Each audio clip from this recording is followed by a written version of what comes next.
നമസ്കാരം. സർക്കാരുമായി ബന്ധപ്പെട്ട അറിയിപ്പുകൾക്കും മറ്റു വാർത്തകൾക്കും വേണ്ടി ഈ ചാനൽ സബ്സ്ക്രൈബ് ചെയ്യാനും തൊട്ടടുത്ത ബെല്ലൈക്കൻ എനേബിൾ ചെയ്യാനും മറക്കാതിരിക്കുക.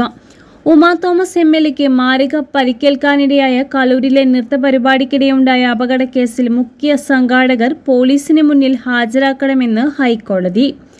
മൃദംഗ വിഷൻ ഓസ്കാർ ഇവന്റ് ഉടമകൾ വ്യാഴാഴ്ച അന്വേഷണ ഉദ്യോഗസ്ഥന് മുന്നിൽ ഹാജരാക്കണമെന്നാണ് നിർദ്ദേശം.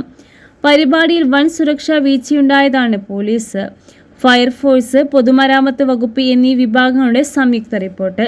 സ്റ്റേജ് നിർമ്മിച്ചത് അപകടകരമായ രീതിയിലാണെന്ന് റിപ്പോർട്ടിൽ പറയുന്നുണ്ട്. അധികമായി നിർമ്മിച്ച ഭാഗത്ത് വേണ്ടത്ര ഉറപ്പില്ലായിരുന്നു. VIP പവലിയന്റെ ഭാഗത്ത് ആംബുലൻസ് ഇല്ലാതിരുന്നത് വൈദ്യസഹായം വൈകാൻ കാരണമായെന്നും റിപ്പോർട്ടിൽ പറയുന്നു. സംഭവത്തിൽ കഴിഞ്ഞ ദിവസം സംഘാടകർ മുൻകൂർ ജാമ്യാപേക്ഷ തേടി ഹൈക്കോടതിയെ സമീപിച്ചിരുന്നു. തുടർന്ന് കോടതി പോലീസിനോട് കൂടുതൽ വിവരങ്ങൾ തേടി. സംഘാടകർക്കെതിരെ ജാമ്യമില്ലാ വകുപ്പുകൾ കൂടി കൂട്ടിച്ചേർത്തെന്ന് പോലീസ് അറിയിച്ചു. മരണം വരെ സംഭവിക്കാവുന്ന കുറ്റം ചെയ്തെന്ന BNS 110 വകുപ്പുകളാണ് ചേർത്തത്. ഇതിന് പിന്നാലെ സംഘാടകർ കീഴടങ്ങണമെന്ന് കോടതി ഉത്തരവിടുകയായിരുന്നു.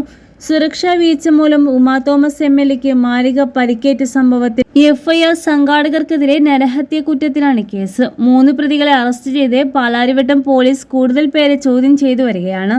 പരിപാടിയുടെ ബ്രാൻഡ് അംബാസിഡർ ദിവ്യ ഉണ്ണി, നടൻ സിൻജോയ് വർഗീസ് എന്നിവരുടെ മൊഴിയും അന്വേഷണ സംഘം രേഖപ്പെടുത്തും. ഇതിനിടെ സാരിയുടെ പേരിൽ മൃദംഗ വിഷൻ നർത്തകരെ ചൂഷണം ചെയ്തെന്ന പരിപാടിയുടെ സ്പോൺസറായിരുന്ന കല്യാൺ സിൽക്സ് പ്രതികരിച്ചു. 390 രൂപയുടെ സാരി 1600 രൂപയ്ക്ക് നൽകി ലക്ഷക്കണക്കിന് രൂപയാണ് തട്ടിയത്. സംഘാടകർ നികുതി വെട്ടിപ്പ് നടത്തിയെന്ന് കൊച്ചി മേയർ M. അനിൽകുമാർ പറഞ്ഞു.